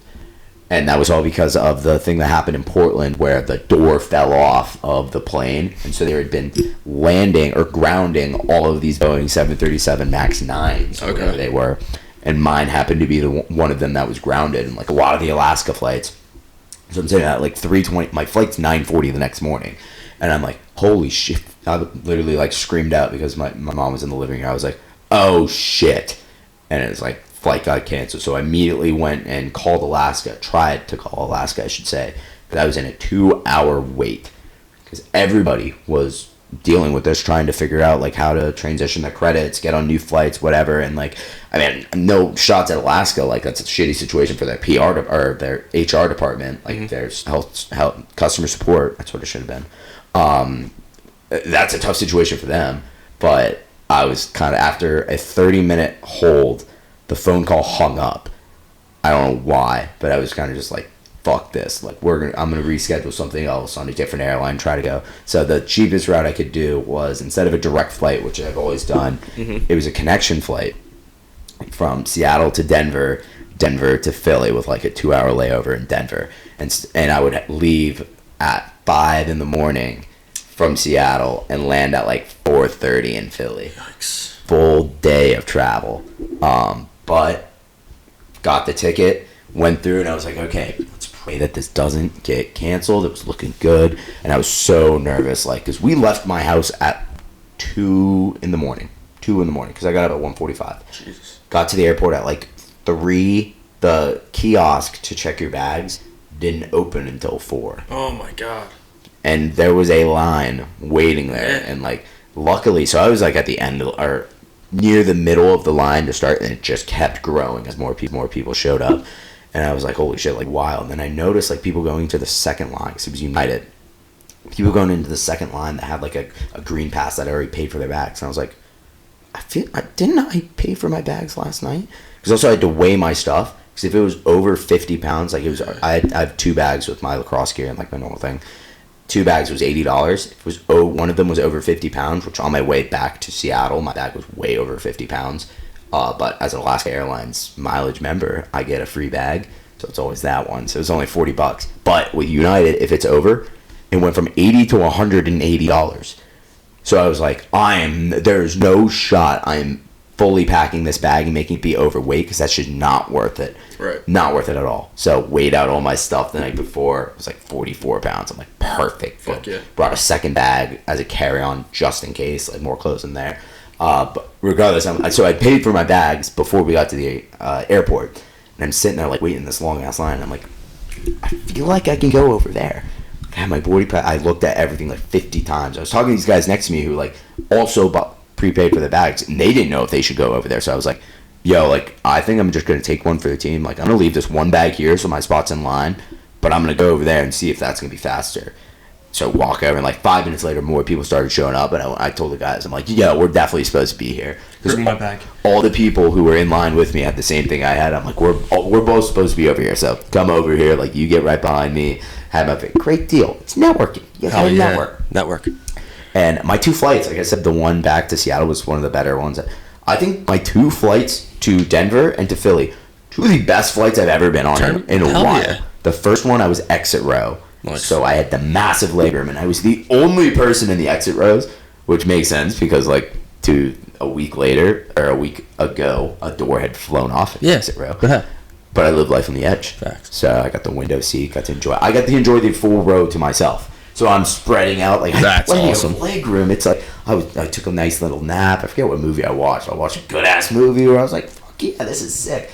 2-hour flight, so you're up, you're down, set. And I'm in Denver, and I do my thing. I explore the Denver airport, and what I love about the Denver airport, shout out Connor Watts, such an explorable airport. Yeah. Massive. I can walk around there forever. Big bunker in the basement, too. Yes, and I got to see my Illuminati friends, which was sick. Very fun. How are they? They're doing all right. Good. The Epstein thing kind of scared them, but they're doing all right. Good to hear. But, yeah, so I explored around there for, like, my hour and a half layover. Got to go to Einstein Brothers Bagels, which is like a chain. And low-key, not going to lie, it was a little disappointing. Denver Airport, you got to pick it up. But still, like, got to have that. Just exploring around, get on my flight. It's like 3 hours from Denver to Philly. Not that bad. Not bad at all. I didn't mind the layover because I'd spent less time flying in. Okay, I'd still spent the same amount of time flying. That was stupid saying. But it felt faster because it was shorter bursts. Yeah. Long flights. That makes sense. Yeah, so I really enjoyed it. And I had the window seat on the way to Philly. Guy was on the aisle row, no middle seat. Wow. Perfect. So we each got our even more space. That's nice. After a tiny little technical difficulty, we are back. And we would pick. So I think it said it was like 105 there. So we're like, cool. We're actually making really good time. But landed in Philly at like 4 o'clock. Nate and Jenna came to pick me up. Shout out to both of them. Nice. The problem was it took like half an hour for me to get my bags because they kept switching carousels and stuff. And it was just a long lineup, so they waited for way too long. But got out, reconnected. It was awesome. Nate comes out of the car. He runs out of the car to like greet me once I got all my bags. And he comes up and he's going to me like, side bump. So we just Jenna got it on video. It was incredible. That's awesome. Went up, gave him a side bump, and it was like the boys are so back. Boys are so bad. Love that. And then spent the next couple of days just kind of chilling, getting back used to East Coast time, which is usually the hardest part. Enjoyed the NFL football games yesterday. College football, unfortunately, is done. But the NFL wildcard games have been great. Packers won, like we talked about earlier today. We defeated them boys, the Cowboys. And I think like I was saying we're dangerous because we weren't supposed to be in the playoffs. Yeah. We have literally nothing to lose, no matter what. No. This season has been a success. Right. Because Jordan Love led us to the playoffs in a year when many people, like, I think our over-under on wins was like 6 or 7. Damn. We're supposed to be a team that, like, okay, yeah, it's a rebuilding year. Yeah. Fucking get into the playoffs, and holy shit, that game could not have gone any better. That's a good game. Put up 48 points on the Cowboys. Took them out at home. Their first loss at home in like 2 years. Mike McCarthy, he's on the hot seat. Matt LaFleur took his job, and he may have just lost his job in that game because the Cowboys suck in the playoffs. So that sets us up for next week. We play the Niners, number 1 seed in the NFC. And, like, I don't think I would want to play this team. Like, we're fucking dangerous. We just proved it, which, I'm not going to lie, I'm ready for us to get smacked. Yeah, I'm okay with that because we're not supposed to be here. Nope. But what? Niners are good, too. Niners are fucking they're good. But you can catch them on a bad day. 100%. And we could get them. Who shows up? If that team that shows up yesterday goes to San Francisco, Fridgie's going to be a happy man. It's a great game. It's a great game if that happens. We're kicking off the pregame for the Birds Buccaneers, so we won't be able to get you an update. But by the time you see this episode, unfortunately, The Eagles have won. The Eagles have won. So go Birds. That's all you need to know. That's all you need. I think it's time for your moment of break. The moment of break was actually getting back from break and seeing all the fellas, not all of them, but like 80% of the fellas today at the field. Had a shoot around at 2:30. Shout out Waldo for showing up and hopping in net. Even though you got peppered, good work today. I will say, actually, Waldo did really well. He did very well. Really well. Especially with the snow in his face. Give him credit. But yeah, it was a good time. Seeing everybody, getting some shots up. Great time. As you mentioned, it was snowing too, so the vibe was Still snowing. Starting to pile up out there. Yeah. It's supposed to get like 3 inches overnight. That's what she said. You can cut that out if you need to. But yeah, I'm cutting that out. yeah, that was it was a good time. It was Very good time. Like I said, there's nothing better than just getting back and seeing everyone, like the daps in the locker room, and especially like with the context of this year, where it's like, oh, this is fucking it. Like this is the group. It's special. And I guess this is a good time to mention that we have a great guy who's coming back.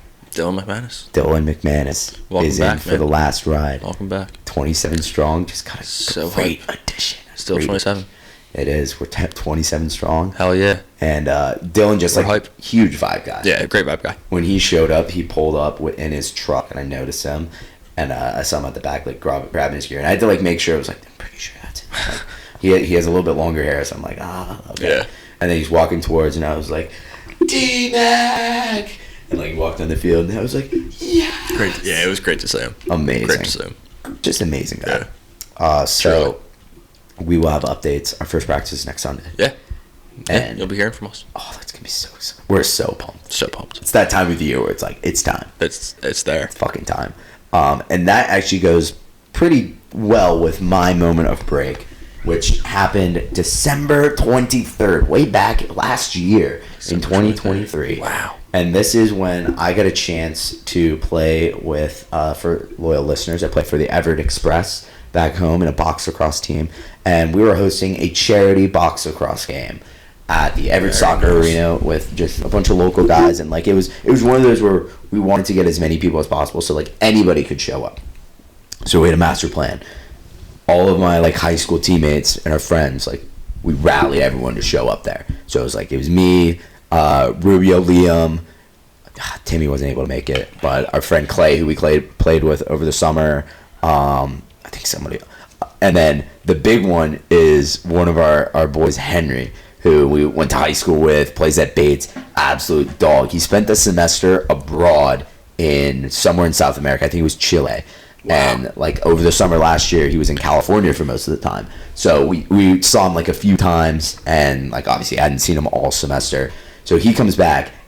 December 23rd also just happens to be his 21st birthday. Wow. So he texted me the day before because I rallied Liam. I told Liam like, yo, I'll text my GM and like make sure that you're good. So I got Liam on the roster.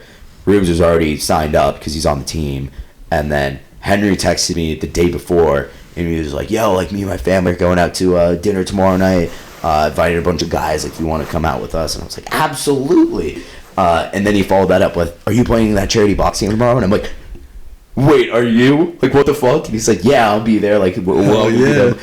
Let's fucking go. So that's literally, right. We got the boys back together. Like, we had not played together as that group in 3 or 4 years. Oh, that's sweet. That's amazing. Oh, I love that. So we had so much fun, and like it was a charity game, so we were all just like fucking around. And I think the final score was like 48-30 something. Like, damn. 15-minute periods. I will say, the guy who ran it, 15-minute periods, running or stop clock. So the Fuck game that, took like dude. 2. It was a conditioning fest. And like a lot of the older guys were not really in shape, and some of them had to leave early. So there was times where I would just be on the floor running back and forth for like 5 minutes in a row. Dude, that's And rough. It was fun as fuck. Don't get me wrong. Yeah, but like that's a lot. That's a lot. By the third period, we were like, so this is the last one, right? Like we're not doing a fourth, which I don't even know what would have happened if we did the fourth. But like I was doing face-offs, just playing defense, offense, everything. I had one of the sickest goals of my career, probably today. The behind the back? The behind the back. I got the ball at the restraining line. I think it was low shot clock or something where I just got the ball by the restraining line, just like 10, 12 yards out. Not like crazy. I'm not pulling up from midfield, but I caught the ball at the white line, had a guy on me, and I just fucking sent it where I was like, and I thought I missed by like a mile because it was like, yeah, it was a fuck around shot. Like, all right, let's see what happens. I just heard bink, and I was like, yeah, I definitely just missed. And then my boy Henry actually was right in front of me, and he comes up and he's like, oh my god, that was gross. And I kind of looked and I was like, wait, that went in? What the fuck? That's crazy. And my second reaction was, why is there not a camera here? Right. Just like, I need to have that and just like say, yeah, this is where I peaked in my career. Like in a shitty game that meant, well, actually it meant a lot because we raised a lot of money for a battered women's charity in the area. Nice. And Everett Children's Hospital, I want to say. Hell yeah. The Everett Express. We spread friendship and we spread happiness and love in the holiday season. Yes, you do. And also it was just so cool to see all the guys that I played with over the summer. Shadow JLR, GM, absolute beauty. We had a great group picture at the end. And then that night, like we went out to dinner in Everett with, it was Henry's family, Rubio's family, me and just all the boys sitting there. Like it was awesome. His girlfriend was in town, so I got to meet his girlfriend for the first time. And we hit it off because like I'm the guy, the way I was positioned at the dinner, it was funny because I was like in the perfect spot, which is the middle, because I'm always the parents guy, where it's like I'm talking with the parents the entire time, turn over, tune in to what the guys are talking about, and like Eliza was sitting right in front of me, his girlfriend, and so I just kind of hit it off where it's like, all right, Eliza, tell me about yourself, where you're from, whatever. And we were just shooting the shit for like 10 minutes or something, That's while sweet. like boys are doing their thing, parents doing that thing. It's like I'm the glue guy, quite literally, where it's like I'll sit in the middle and like I'll keep the parents entertained for a little bit. Like that's my job. Because also they had obviously some questions about like, Cabrini, like, what are you gonna do? Blah blah blah. So I got to give my spiel about that, and it was like that was awesome. I love that. That was probably my favorite night of break, just because like I got to see and spend some quality time with some amazing people. That's awesome. Like just there's nothing better than that. I texted because Henry texted me the day after because I was the only one who. Typical me, I got him a gift where it was like I got him a shirt at the Heisman ceremony and gave it to him, and he's like, thanks so much, blah blah blah. Like wasn't expecting anything, and like I got a card and that shit, and I was like, dude, like honestly, thank you for just like getting all of us together again. Yeah. Like we got to fucking just hang out, celebrate you, and just like catch up as a group. It was That's fucking awesome. That's so cool. Amazing. Yeah, it sounds like a sick break, dude. Yeah. Even before break, obviously, but yeah, all of it. Alrighty. So I think this is a good time for us to get into the draft. Oh, dude, I don't have anything to draft. All right, time to start brainstorming. What was the one we were talking about? Something earlier when it came to like a draft of like just random items. Maybe if it's Kitchen appliances. Kitchen appliances. What about like, since we're getting into we can say that for Super Bowl. I was gonna say like sporting events, like the best sporting events year round, because there's so many. To the people that are listening at this point, I need you to give us some draft ideas in the comments. Text us, reach out, whatever, leave a comment. Yeah, If comments, you're not we already, read them. follow us on Instagram at the Lax Lounge. Nope. Keep in touch with us there. Shoot us a DM. Subscribe, buy some merch, be a fan. LaxLoungeinc.com. Be a fan. There. Dude, I'm liking kitchen appliances. I'm thinking of a lot of them. Kitchen appliances. That could be a funny one. Well, I think kitchen appliances. Let's fucking send it. I think it's the move. Let's send it. Alrighty. So rock, paper, scissors. I will say first, when we say kitchen appliances, does that count like anything that you can put on a counter? Anything you'll find in the kitchen. Okay, I like that. That is like electric. Or Yeah. like needs power. Cool. It's an appliance. It also doesn't need to have batteries or electric. But like is just because I'm saying like not a knife, like not a utensil. Let me rephrase. Anything you can find in the kitchen. Kitchen supplies. Kitchen supplies, yes. appliances would be. Yes. Okay. I think. You can say refrigerator. Well, duh. That's the only right answer. Okay. Okay. Let's take it first. Rock, paper, scissors. Correct. Here we go. Rock, paper, scissors, shoot. Rock, paper, scissors, shoot. Rock. Okay. I got mine. Rock, paper, scissors, shoot. Damn, you got me. Let's go. Here we go. For the win. Rock, paper, scissors, shoot. Damn, why'd I change? And with the first pick in the kitchen appliances / supplies draft, Team Fridge is going to select the fridge. Saw that coming. It's a great choice. There's no other pick. Keeps food cold. It is one of the greatest modern. That's what it was going to be. Modern inventions. That was okay. Save that. Somebody text that to me. Somebody listening. Mom, you can send that to me. Modern inventions. I'll remember that. A draft of inventions, because the refrigerator is one of the best things that we've ever invented. Keeps food not from spoiling for way longer than it should. Makes hot stuff colder, faster. That, yeah. Preserves food. You also get does the freezer come with, because a fridge freezer, that's a combo. I was going to, yes. Okay. So I'll give you the freezer also. Good. Because the freezer is also, you can preserve stuff for way longer than the freezer. Yeah, 100%. You can keep meat in the freezer for months. Yeah. Mine is, my number one is the knife. The knife? It's in everybody's kitchen. And you need it to cut things. You need a good chef's knife. Yeah, everybody has a good chef's knife. That one knife that you use more than any other knife. My mom's a big fan of the paring knife. The paring knife is a sneaky one. If you have a good paring knife, for cutting up chicken breast, if you're going to trim chicken breast, a nice paring knife is perfect. Yeah, dude. That's a really good. That's a strong. Just any knife. The knife. Because you get a butcher knife, your bread knives, so many steak knives. Okay, my next pick here, and this is my reminder now. You probably already did it, but we got to write these down. Facts. I'm reminding myself because I never do it. But for my second pick, I'm going to go for one of the most used things in my kitchen, here, home, in any college kitchen, I would say. I referenced it earlier. I'm going with the air fryer. Nice. The air fryer is one of the coolest. In the last 5 or 6 years, they've become really popular. They're sick. It's just a convection oven on steroids, but it is such a great invention, and it can make anything better. If you get food if you order in food, you toss it in the air fryer to reheat it. It'll get it crispier. You can make good chicken. Agreed. You can pretty much put anything frozen in there, and it'll come out great. They're amazing. Great. They're really great. So within your first pick, you got the freezer and the fridge. I'm also going to take a 2-for-1 here with the oven stove. Oh, that's a good one. That's a good one. I needed that one. Because I lean way towards, if I'm going to cook something, I want it out of the air fryer. So that's why I took that. But the oven for, the nostalgia, not the nostalgia, but, how usable it is. 100%. And the stovetop. And the stove, that's a good one. Because, you get everything else on the everything stovetop. you can do. It's fucking great. Do everything with those two things. Ooh, okay. You put me in a nice little predicament now. I have my next one already, too.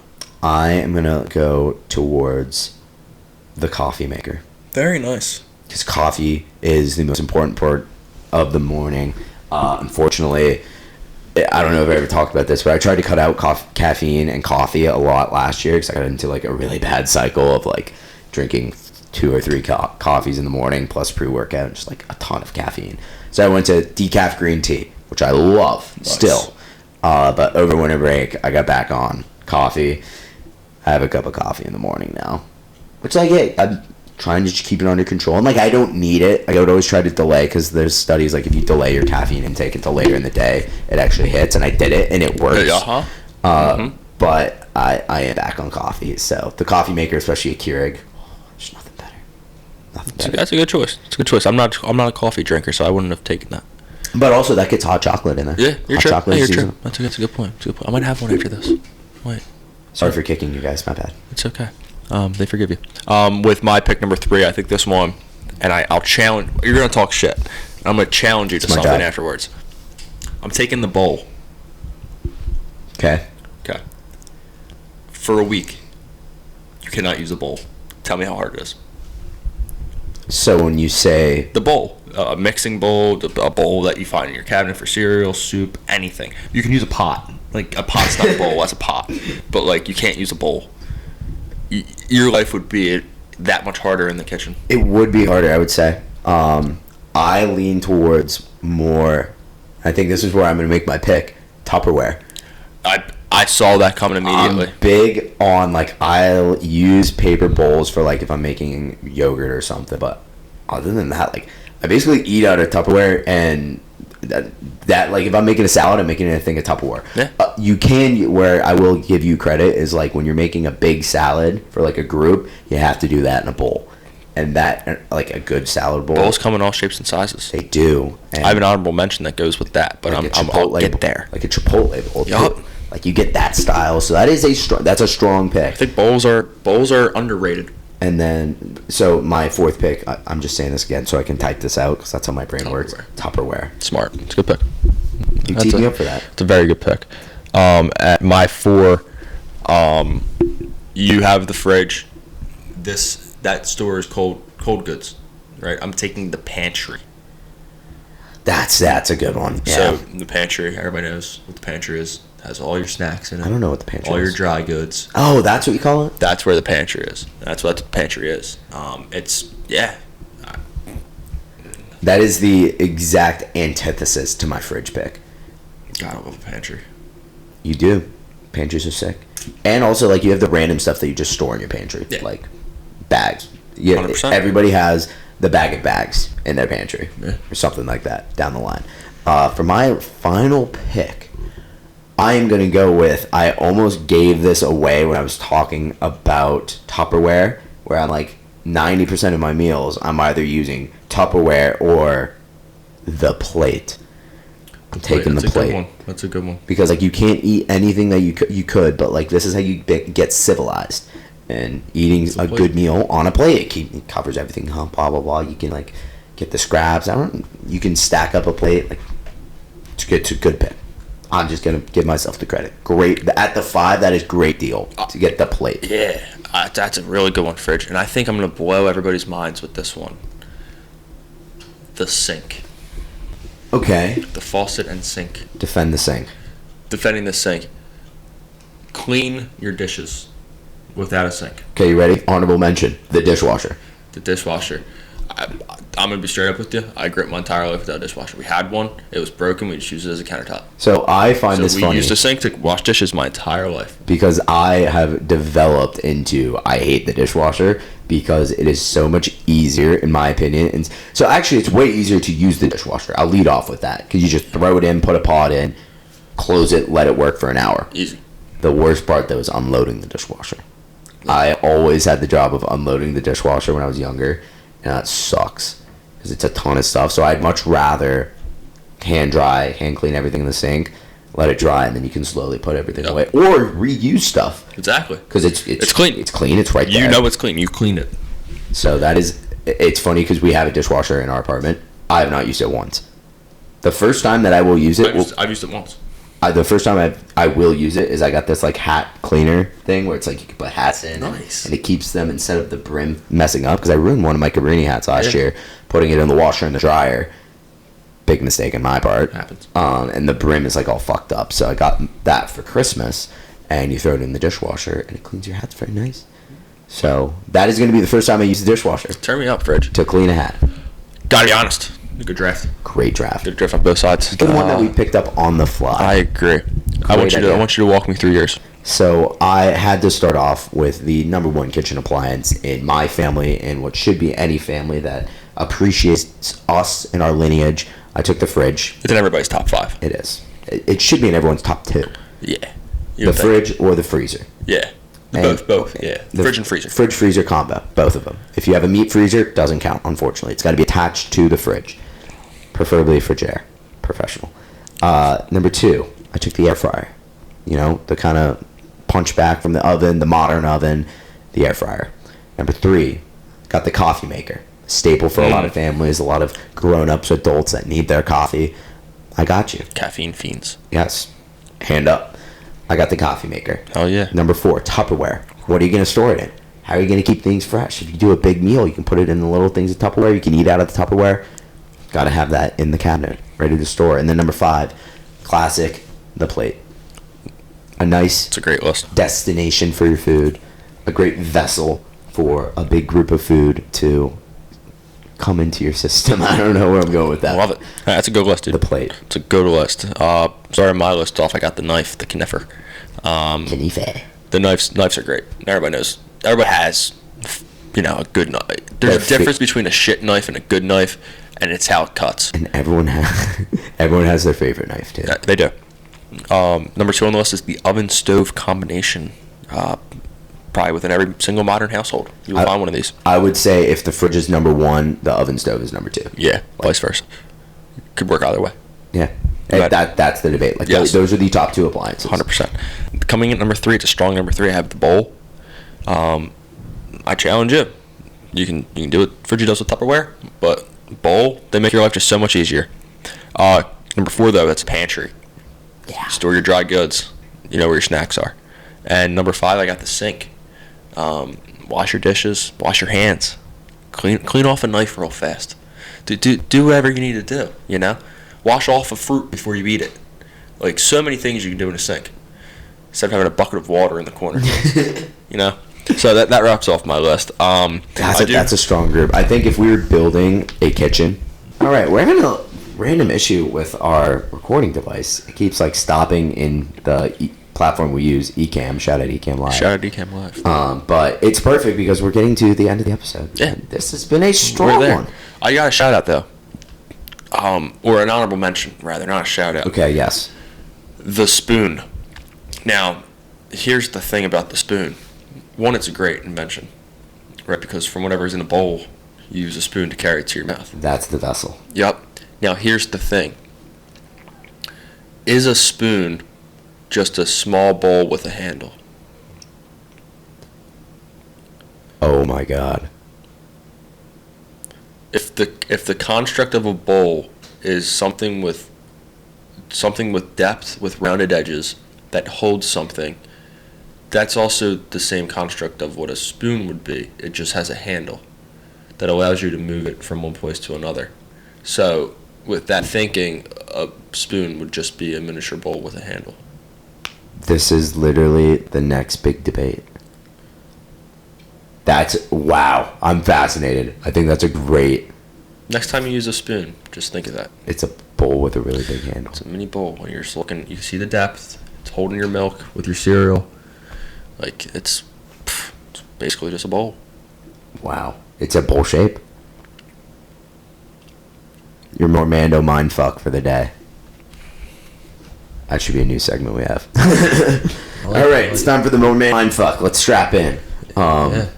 No, that's a great way, a note to end on, I will say. Unfortunately, I just watched the Tampa Bay Buccaneers score a big touchdown. They're up 9-0 right now, pending the PAT. But soon to be 10-0. Okay. Shit happens. We're good. Go Birds. Get the offense going. I also forgot. We were saying for shout-outs. I forgot my Jana Tidwell shout-out. Shout out Jana. Because in that story that I was saying when my flight got canceled, I immediately thought of, we had a case study for our final exam in PR on the Boeing 737 crisis from 2020. And I was talking with my mom about it the day before, where I was like, Boeing is doing such a better PR job this time around. They're on top of things, grounding the flights. This is great. They're learning their lesson. And then I immediately in that moment, I was like, Shayna has warped my mind so much. So I texted her, and I was like, I hope you'd appreciate that. While I'm dealing with this thing, I'm thinking about how well they're doing in this PR campaign. You have mind fucking. Jana, you saved my life. You have, yeah. Now I just think about things from the PR perspective. Yeah, I do too. We'll leave it on that note. There is one more person we have to shout out. We do shout him out every single time. Do you want to do it first? How about we do it together? 3, 2, 1. Shout out Jules. You fucking legend. You guys for listening. We're so fucking back. And tune in next week. We'll have the recap of our first practice. It's going to be a magical one. Can't wait. The last ride will begin soon. Cheers. And with that note, one more time, shout out Jules. Shout out Jules. You legend. We'll see you guys next time. Bye. Thanks for listening. Thank you.